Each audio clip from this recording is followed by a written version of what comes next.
tá? E a partir disso, algumas têm maior ou menor grau de dificuldade.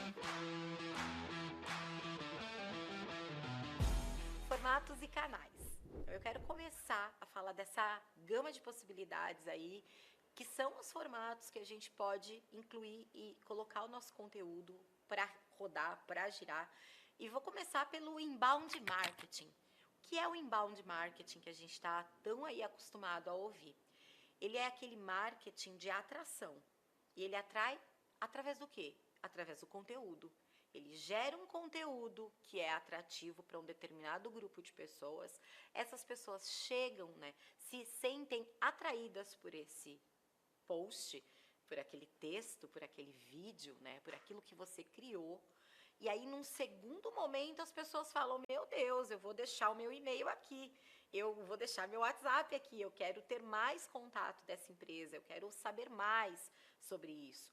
Esse é o princípio do inbound marketing, né? A criação de um canal proprietário, gerando ali um conteúdo constante, sempre voltado a uma determinada e específica persona, para que ela se sinta atraída e ela passe a deixar o e-mail dela, e a partir dali começam as comunicações da marca com ela, no sentido de atender aquela expectativa de conteúdo que ela tem.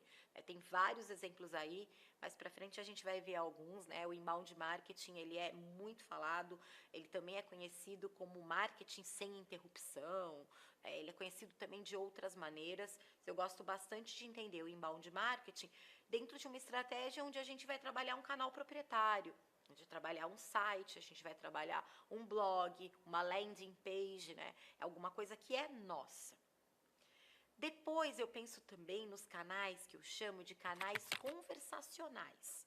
Então é WhatsApp, alguns aplicativos, Telegram, chatbots, são espaços de geração de conteúdo. O que é um chatbot? É uma geração de conteúdo ali, né? De perguntas, de respostas, aquilo precisa estar redigido. Então é muito importante a gente entender também esses canais de conversa como lugares para onde a gente necessita gerar conteúdos também, né? Às vezes em listas de transmissão, às vezes em contatos individuais, um a um, mas também é um canal que a gente pode trabalhar e pensar em criar conteúdos para ele. E os sociais, os canais sociais são aqueles que nós temos a maior familiaridade. É Instagram, TikTok, Facebook, LinkedIn, YouTube. Eles são os canais sociais. E que aí eu não preciso nem falar muito como a gente faz a produção de conteúdo para ocupar esses espaços, né? A gente já está aí bem acostumado, bem familiarizado já com isso. A gente também tem os canais de áudio. Áudio também é um conteúdo. E aí eu posso falar de Spotify, do Deezer, quantas marcas criam podcasts, né? Quantas marcas criam ali playlists, são conteúdos também. Tem até um bem interessante que eu tenho a imagem para mostrar para vocês, que é o conteúdo da Búfala Almeida Prado, que é um laticínio de leite de búfala, e que eles têm uma playlist. Tem uma playlist no Spotify com as músicas que as búfalas escutam de verdade.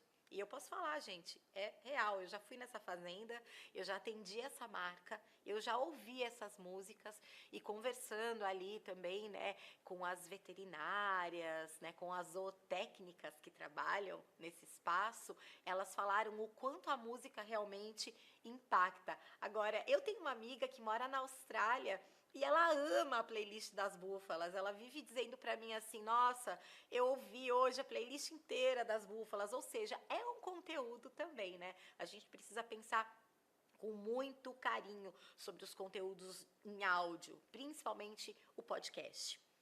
E conteúdos de shopping? Pois é, a gente tem aí, tem o Google Shopping e tem o Pinterest.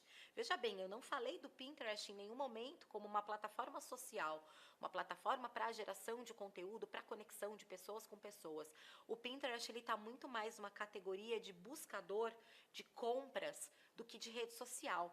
Mas também é um lugar para onde a gente pode e deve produzir alguns conteúdos, né? Mesmo inserindo os nossos catálogos de e-commerce, É importante a gente criar uma imagem, né, uma imagem que a gente chama de girafa, né, esse formato de PIN, que é bem comprido, ele funciona muito bem na plataforma, às vezes um infográfico, né, alguma coisa nesse sentido. Então a gente também tem que pensar nesses canais como lugares de conteúdo, né? O Google mesmo, tudo aquilo que ele indexa de conteúdo, de texto, de imagem e de vídeo, também são conteúdos que a gente gerou e que eventualmente estão no nosso blog, estão no nosso site da marca.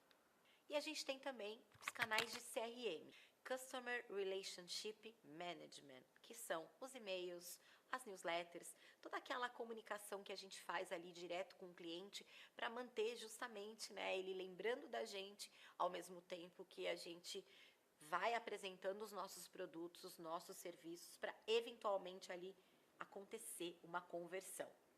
E também a gente precisa pensar com muito carinho e de uma forma um pouquinho mais dedicada no SAC, Serviço de Atendimento ao Cliente e ouvidorias. Mas, meu Deus, Lili, você está falando de canais, de repente você vem me falar do SAC, da ouvidoria. Eu tô achando que a gente vai falar de mídias sociais, de Spotify, de inbound marketing. Por que eu destaco SAC e ouvidoria? Porque ultimamente eu tenho percebido e reparado que algumas marcas, elas são incríveis na sua comunicação. Então elas têm ali um ótimo blog, elas sabem se posicionar muito bem em cada mídia, seja vídeo, seja imagem, né? Ela ali trafega muito bem por esses lugares. Mas quando a pessoa, o cliente, entra em contato através de um saque, através de um canal oficial de comunicação, eu vejo que a marca responde como se fosse uma repartição pública do começo do século XX, que responde, prezado fulano de tal, vimos por meio desta... Gente, a marca ela é super descolada, a marca tá ali fazendo meme, como que ela tá aqui nesse canal falando com a pessoa desse jeito, né? E tem até, vou ilustrar para você uma história que ficou bastante comentada, né, pelo pessoal do marketing aí durante um tempo, foi uma pessoa que fez uma comunicação com a Nivea. Ela comprou um desodorante, ela adora a marca, ela só usava aquele e começou a vazar. Ela fez ali um comentário no saque, né? Ela não pediu a troca, veja bem, ela não pediu dinheiro de volta e o saque respondeu para ela de um jeito super frio. Pedido número 0134593. O valor será reembolsado, sabe, uma coisa fria. A menina se sentiu tão mal por ter feito um relato tão amoroso, tão querido para a marca, e a marca respondeu daquele jeito pelo saque, que ela acabou publicando, né? É sempre assim que acontece, nesses casos a gente sabe, depois do print, a pessoa fez o print, esse print rodou, muita gente leu, e é muito discrepante a maneira como marca, aqui no caso Nivea, conversa, contrata influenciadores e a maneira como o saque está atendendo. Então, eu acho que é importante aqui, né, a gente pensar um pouquinho além dos canais tradicionais, mas a gente entender que a comunicação que a nossa marca faz também através dos canais oficiais dela, no caso de uma reclamação, também é muito importante. É muito importante que isso esteja como eu posso dizer, em sintonia, né? Não pode ser uma coisa super desintonizada. Por isso que eu digo, não é para a marca ser alegre, brincalhona e fazer meme o tempo todo. Mas é claro que o saque poderia pelo menos chamar pelo nome. Poderia tirar um pouco daqueles termos que a gente sabe, que são aqueles termos pro forma, né? Às vezes de uma resposta um pouco mais antiga, né? Atenciosamente, né? Pode ser trocado por uma outra palavra, pode ser trocado por alguma outra expressão que caia melhor, que funcione bem. A gente vai falar um pouquinho mais na frente sobre linguagem. Quando a gente fala sobre linguagem, eu penso muito em mim. Eu penso que eu sou uma pessoa que eu tenho o meu repertório de linguagem, eu tenho o meu vocabulário, mas eu também tenho uma coisa que eu chamo de modulação. Uma coisa é eu modular minha fala enquanto eu estou aqui dando uma aula. Outra coisa é eu modular minha comunicação quando eu estou numa festa de aniversário, quando eu estou num churrasco, né? Eu modulo a minha comunicação conforme os lugares onde eu passo. Porém, eu sou a mesma pessoa. E essa é a minha questão com as marcas. As marcas são tão criativas no conteúdo público, e aí, num saque, que ela tem uma conversa privada e tão íntima e tão delicada com o seu cliente, né, com ali o seu consumidor, a sua consumidora, que acaba perdendo todo aquele encanto que a marca construiu. Quando eu falo de canais, eu também não posso me esquecer de dizer para vocês que a gente tem dois tipos de canais. Os canais proprietários, que são os canais que me pertencem. Então, o que me pertence? O meu site, meu aplicativo, meu blog, são meus canais. E os canais não proprietários são as mídias sociais. É o Spotify, é o Facebook, é o LinkedIn, é o YouTube, é o TikTok. Não são próprios. O que eu também vou te chamar a atenção? As mídias sociais, elas morrem. Peguei aqui uma imagem para te mostrar, só uma chargezinha para ilustrar aqui esse momento. Facebook morre, Orkut morre, nasce TikTok, logo morre TikTok, aparece uma outra plataforma. Essa é a dinâmica das mídias não proprietárias. Elas são lançadas, elas têm um momento de auge, de glória, e depois elas acabam tendo ali uma queda. Por quê? Porque vem uma outra mídia. Pensa bem, quando o TikTok não existia, você gastava o seu tempo, a maior parte dele, no YouTube, no Instagram, no próprio Facebook. Aparece o TikTok. O dia continua com 24 horas. E a gente precisa fazer o quê? Dividir essa atenção. Você começa a ver mais TikTok, você começa a acompanhar mais as verticais de conteúdo. E você para de ver outras, você para de ver o Facebook. Então, a gente precisa ter o entendimento de que as mídias não proprietárias, elas são sazonais. Elas são mídias que elas vão ter auge e depois elas vão ter queda. E esse conteúdo que a gente faz para elas não é um conteúdo proprietário. O conteúdo proprietário é aquele que eu faço nos meus próprios canais. Um exemplo que eu gosto muito de dar sobre canal proprietário é o exemplo da marca Salve.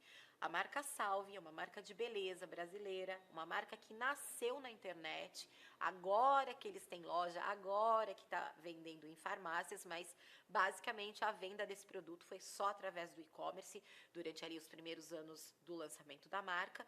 E eles têm um blog, que é o blog da Salve. O blog da Salve não é um blog para falar de beleza, de skincare ou mesmo dos próprios produtos. O blog da Salve, ele é o ponto de encontro da comunidade da Salve. E é ali que eles entenderam que a comunidade de pessoas que acompanham a marca é muito ligada nos princípios ativos.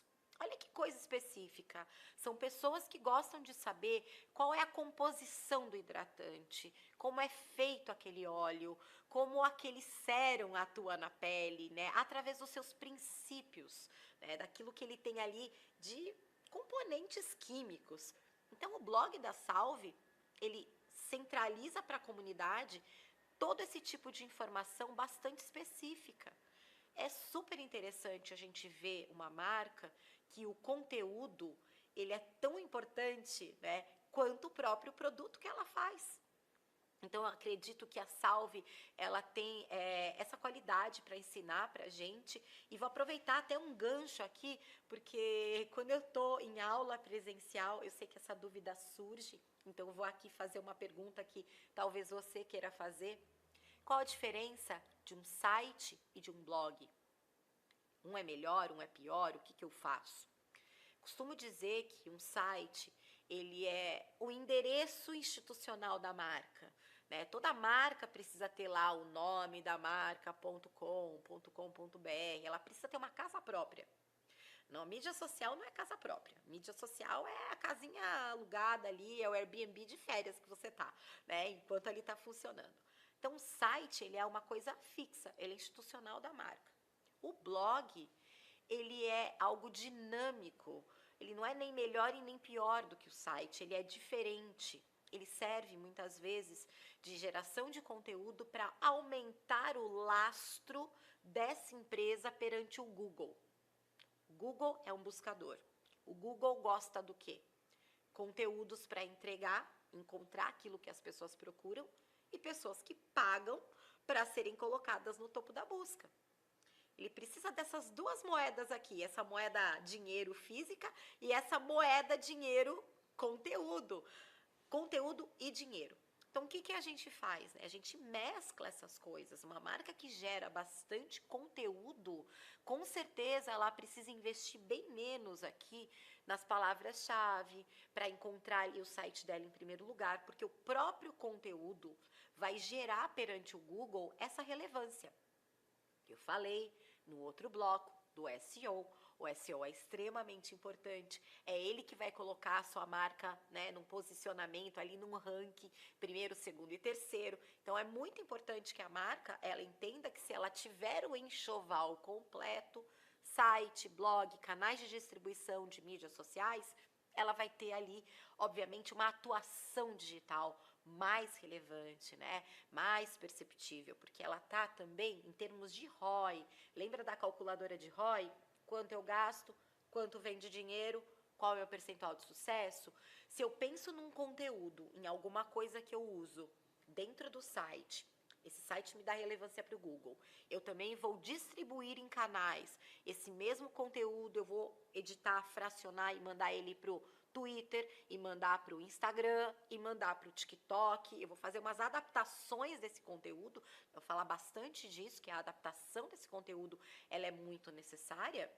Isso é o game completo. Isso é como você pode ali atuar da melhor maneira possível, né? Sempre os meus clientes ouvem a minha ladainha. Site, blog corporativo, mídias não proprietárias como canal de distribuição. Quando uma marca, ela também quer caprichar bastante nesse conteúdo, ela pode criar projetos mais robustos. Eu trouxe um exemplo aqui que sempre me impressiona bastante, que é da Dior. A Dior é uma marca de luxo, né? Uma marca já quase aí centenária, e a Dior ela criou um projeto para promover um perfume masculino clássico que eles têm, que eram os exploradores do mundo. Então eles criaram uma websérie. Essa websérie ocupava todos os canais da marca. Ocupava uma landing page, ocupava Facebook, ocupava o blog da marca, ocupava o TikTok, ocupava todos os canais da marca. O mesmo conteúdo ele era derivado para vários outros canais. Isso tenho percebido que poucas marcas fazem e é um erro muito grande não fazer. Por quê? Porque veja bem, o investimento em conteúdo, ele é um investimento, para que seja um bom conteúdo, né? Ele é um investimento alto. Portanto, a gente tem que aproveitar o máximo possível. Tem uma frase do Gary Vee, né, que é aquele super empreendedor, ele fala, quando eu gravo uma live, eu transformo essa live em outra meia dúzia de projetos, em outras meia dúzia de conteúdos para outras mídias. Por quê? Porque senão você fica gastando tempo, energia e dinheiro fazendo um conteúdo. Sendo que um conteúdo você pode fracionar ele de maneiras muito diferentes, muito diversas e aproveitar mais esse recurso. E na hora de calcular o ROI lá na frente, vai ser muito mais fácil. Também quero dizer que muito a gente elocubra sobre conteúdo, do que eu vou falar. Meu Deus, os irmãos Michelin criaram o Guia Michelin e agora o que eu vou criar aqui para minha marca, né? O que eu gosto de orientar e de dizer, e é uma coisa que eu falo para mim mesma também, né? Quando eu estou fazendo os meus processos de produção de conteúdo. Capte o conteúdo ao seu redor. Mais do que criar um conteúdo, olhe em volta e veja. Então, numa fábrica, eu tenho alguns clientes que são fabricantes. Eu tenho oportunidade de ir nas fábricas. Eu olho uma fábrica de meias, eu acho aquilo a coisa mais linda do mundo. Eu olho ali uma fábrica de cadeado, eu acho aquilo incrível. Porque aquilo tudo é conteúdo. A forma como a matéria-prima entra, o jeito que ela sai, o tempo que aquilo leva, as máquinas, os robôs, as pessoas que estão envolvidas naquilo, é tudo muito rico. Então, eu parto muito do princípio de que o conteúdo ele já está. A gente precisa saber olhar. saber captar aquele conteúdo que para nossa marca vai ser mais autêntico e vai ser mais prático de fazer. Então eu trouxe também umas fotos aqui para ilustrar, para te mostrar um conteúdo que foi muito nessa pegada que eu fiz num projeto para Caixa Banco, projeto de mercado imobiliário, que é o Feirão da Caixa. Não sei se você já ouviu falar, é quando o banco ele vai montando eventos especiais em várias cidades do Brasil para dar crédito imobiliário para as pessoas, então uma espécie de mutirão mesmo, né? Tem um monte de funcionário do banco, as pessoas chegam lá com seus documentos, passam pelos processos burocráticos e saem com uma carta de crédito. Então ela tem ali uma carta de crédito para ela financiar um imóvel até 200 mil, até 500 mil, depende ali da capacidade financeira dela. O que é o mais legal disso? É saber que tem muita gente circulando nesse evento. Funcionários da Caixa, parceiros da Caixa, clientes da Caixa. Qual foi a nossa ideia de conteúdo para o banco? Ao invés de ficar aqui ouvindo o economista dar uma dica de financiamento ou um especialista do banco, mas sair perguntando para as pessoas que estão no feirão, que conquistaram a sua carta de crédito, que podem ir até as incorporadoras, as construtoras com a sua carta na mão e ver qual tipo de imóvel ela consegue comprar, é conversar com essas pessoas, né? É ter conselhos reais, é ter histórias reais. E é muito emocionante quando a gente conversa ali com um casal que juntou dinheiro por 20 anos, né? Ou que já está junto há bastante tempo, mas que nunca pôde realizar o sonho de ter uma casa própria, né? Que aquilo é muito importante para ele. Ou às vezes um menino, que até essa foto que eu trouxe para ilustrar, que compra uma casa para a mãe, porque a mãe foi muito parceira e ele conta tudo que ele fez para conseguir os documentos para ele conseguir essa carta de crédito e comprar essa casa para a mãe dele. Então, lembra que eu falei do Jonah Berger, do livro Contágio, e que no potencial de compartilhamento, histórias são muito importantes? Isso aqui é história. Estou juntando aqui dois conceitos, estou juntando o formato de conteúdo, história, junto com o blog, né, que é o formato de conteúdo proprietário, e junto também com as histórias reais, verdadeiras das pessoas e que emociona. Então é muito legal ir a campo, não criar conteúdo no pensamento, mas sim olhar em volta, né, olhar ao redor e perceber o que a gente pode aproveitar realmente para proporcionar de conteúdo, né? Como eu falo, sempre penso muito na pessoa que vai ler, que vai ouvir, que vai ver, né? Penso e me coloco no lugar dela, como se fosse eu. Se eu estivesse vendo isso, se eu estivesse vendo determinado conteúdo, se isso ia contribuir positivamente para mim, ou se isso não ia ter relevância nenhuma para mim, eu ia passar por esse conteúdo sem me emocionar, sem me tocar. E até hoje, quando eu vejo as histórias do Feirão da Caixa e de todas essas pessoas que a gente conheceu, entrevistou e pôde contar a história delas, é muita emoção. Até hoje, assim, se eu lembro de algumas pessoas, de algumas histórias, me emociona. Então, imagina como isso não é impactante também para as outras pessoas, né, que estão ali tentando também, estão na mesma situação de buscar um banco para conseguir financiar uma casa, qual a sensação que elas vão ter com esse conteúdo, né? É muito especial, é muito rico. O que eu também gostaria de pontuar? A gente já sabe que quando se fala de mídias sociais, canais de distribuição, a gente tem as peculiaridades de cada plataforma. O tamanho da imagem, o número de caracteres, o tipo de texto que ele funciona, hashtags ou não, e temos os algoritmos, né? Que é alguma coisa que não vem exatamente para atrapalhar a gente, mas vem para que a gente consiga entender e jogar com ele, não contra ele. Então, quando a gente entende que o algoritmo, por exemplo, do Instagram, do Facebook, ele muda o tempo todo, ele muda a entrega para o número de pessoas, ele muda a lógica de entrega. Agora entregamos mais fotos na timeline, não, agora vai mais vídeo. E da mesma maneira que eu vejo que as mídias sociais são complexas, porque de repente aparece TikTok, ninguém vem na casa do profissional de marketing quando o TikTok aparece e fala assim: oi, tudo bem? Olha só, tô sabendo, você trabalha com marketing, com comunicação, então eu vim aqui te falar como é que funciona o TikTok. Não é assim. A gente sabe disso. As plataformas aparecem, a gente começa a usar, a gente começa a experimentar, e a partir disso, algumas têm maior ou menor grau de dificuldade.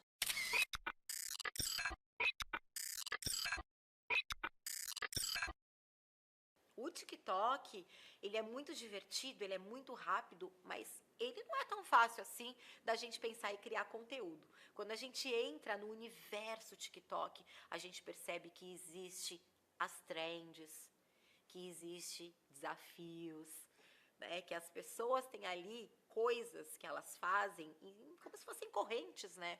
Então, corrente de uma música, de uma dancinha, de um desafio.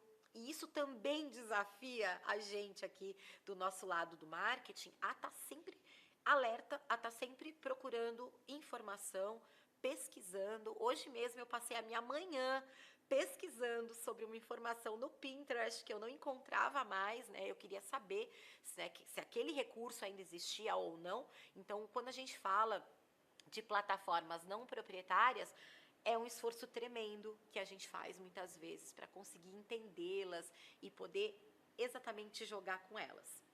E esse é o final do bloco de aula. E fica comigo, porque daqui a pouco a gente vai falar de uma das partes que eu mais adoro no assunto criação de conteúdo digital, que são as editorias de conteúdo.